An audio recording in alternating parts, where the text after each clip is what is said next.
It just isn't Halloween without Bela Lugosi looming in the darkness, and you can watch him for free on the new free streaming app Momitu. From director Todd Browning and Universal Pictures, this is 1931's Dracula.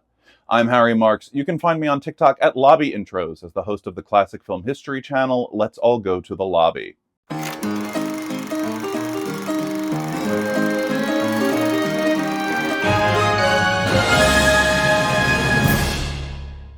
Dracula tells the story of the famous Transylvanian count who's been buying up properties in England in order to expand his vampiric influence.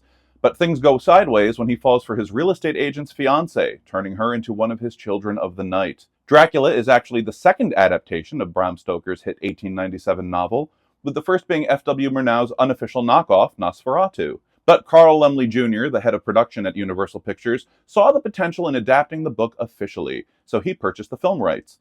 He viewed Dracula as the natural successor to Lon Chaney films like The Phantom of the Opera and The Hunchback of Notre Dame. And in a large way, he was right. Though an 1896 film called Le Manoir du Diable is widely considered to be the first true horror film, it was Dracula that truly established the genre within Hollywood. Not only that, but Dracula elevated horror to a level equal with other dramas coming out at the same time. It was both a critical and commercial success. And that's due in large part to the Count himself, played by Bela Lugosi. Lugosi had established the role on Broadway in 1927. Producers originally didn't want him for the film, even though two actors from the Broadway production had already been cast. According to some historians, it was believed that Lugosi was not only unknown in the film world, but he was also Hungarian and therefore not a big American box office draw. But the press had other ideas. Lugosi's stage performances were being lauded in the trades, so much so that even after another actor took over the role, a journalist working for the Hollywood Filmograph wrote, quote, "One who has once seen Bela Lugosi will never be content with another Dracula," end quote. Producers had no choice but to give the people what they wanted, and so Lugosi was given the part. One interesting thing to note about Browning's film is that, except for a few excerpts from several classical pieces, there is no incidental music or score. There are a few theories about that. The first is that Browning felt the film would be scarier without music to tell the audience how to feel. Another is that composing a new score would have been costly and blown the budget. But there was also the idea that, with sound films being so new, audiences wouldn't have understood music playing in a scene without the context of seeing the orchestra on screen. Over the years, composers like Philip Glass have created their own scores to go with the film, but purists still prefer Browning's original near-silent version, and I'm one of them.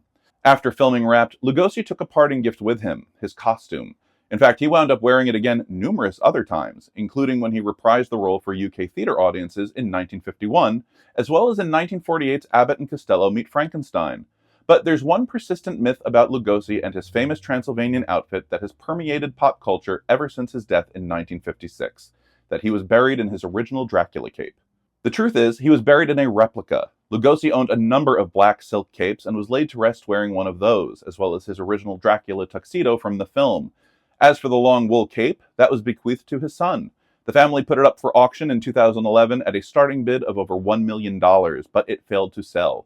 It was then donated to the Academy Museum in 2019, where it's been undergoing restoration for a future exhibition.